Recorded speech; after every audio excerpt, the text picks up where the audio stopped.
It's throwback to GP 2016 time, where we analyze the questions and bring up the points and recent examples you can raise if these issues do come out again. Longer life expectancy creates more problems than benefits. Discuss. This is a pretty important question for you to look at, not because it's just an exam question, but this is one question that will definitely impact your life. Someday, you're going to be a working taxpayer supporting the elderly of your own country. And much later on, you might be an elderly person hoping that the young people of your own country will support you, just the way you did for the older generation before you. The main subject of this question is to think through longer life expectancy. In the most ideal situation, what functions does longer life expectancy serve in a society? Let's look at the two most common benefits people will talk about. 1. Living longer gives us more time for impact. We can do more with our lives, solve problems, and create cool things. 2. Living longer also gives us more time to accumulate experiences. We can grow wiser and pass these down to younger people. Sounds pretty cool, right? But we're going to get into the reality of this in just a minute. Most questions you get are about debating a subject's practical importance or moral merit. This question is more like a spin-off of that. Debate is not just about the ideals and principles of a subject's importance or morality anymore. The debate is about how the issue actually works out in real-life society. The barriers that get in our way when we try to operationalize our ideals. The big evaluation here is whether longevity causes more problems than actual benefits. When would we say something has brought benefits? If it does good, if it makes life easier, simpler, better. Basically, when it really meets people's needs. So when would we say that something has caused a problem? When it does harm? When it causes a lot of disruptions, difficulties? Or another way of putting it, when it doesn't meet people's needs, or makes the meeting of those needs much harder. So one very popular framework, Maslow's hierarchy of needs. American psychologist Abraham Maslow came up with this in 1943. He believed that human needs could be grouped roughly into 5 main categories. Physiological needs, like food and water. Safety and security needs, like shelter and protection. Love and belonging needs, like our relationships. And self-esteem needs, like the respect for others. Lastly, he looked at self-actualization, needs that bring us meaning and purpose in life. He believed people naturally ranked these particular needs, prioritizing them according to their circumstances. If you lived in a context of tough times, all you might care about would be the first 3 ranks. So you might find yourself scrambling for bread in a trash can, when your need for food clearly has overwhelmed your own need for dignity. But if you manage to get into a better place in your life, or more or less secure those crucial first 3 needs, you might even find yourself starting to look towards the other 2. So back to those 2 beliefs we have about how living longer is necessarily good. Living longer gives us time to do more, serve more, give more.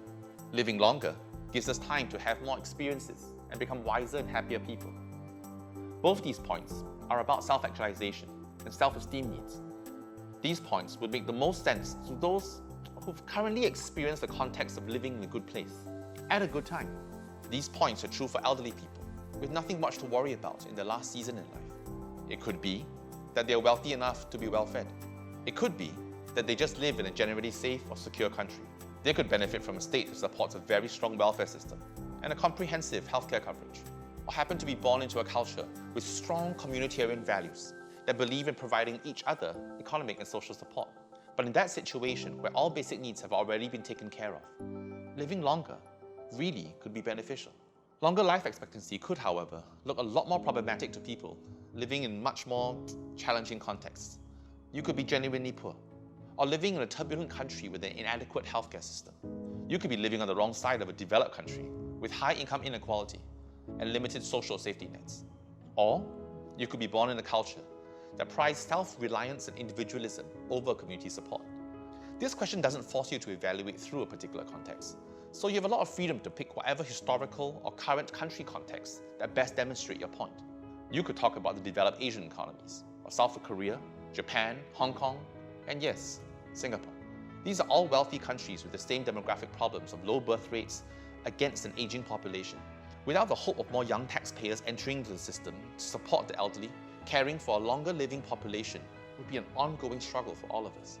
What currently works in the favor of these Asian economies is the communitarian culture, but even that is not a given anymore.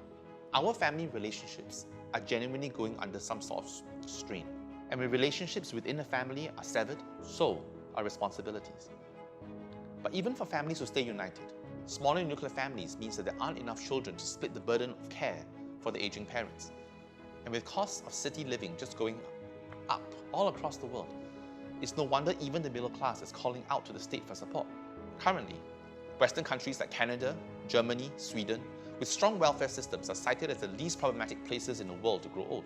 These wealthy Western economies face the same double whammy of low birth rates and an aging population, and they too have been forced to take drastic measures. They have brought in benefits, but have also created different problems.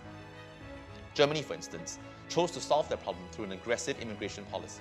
They added taxpayers to their base by welcoming many new migrants into their own country. But this economic solution also ended up creating new cultural problems of assimilation. And as immigration becomes an increasingly politically unpopular issue across Europe, the Western welfare states are also reassessing their strategy of handling a longer living population. Is longer life expectancy problematic or beneficial? Well, it really depends on where you are, where you're coming from, who you want to speak for. Growing old can be a meaningful and joyful thing, but not every old person can taste that benefit because they live in radically different contexts. They may even live in the same country as you, in a world very, very different from yours. But while we speak our point of view, let's consider speaking up for theirs too. Thanks for watching. For more videos in our Throwback to General Papers series, subscribe to our channel. If you want to learn more about how the world works, click on the links below and get a free trial class at School of Law. If you want a breakdown of all GP essays for 2016, click on the other link below to find out how to get a copy of our annual Broader Perspectives essay issue.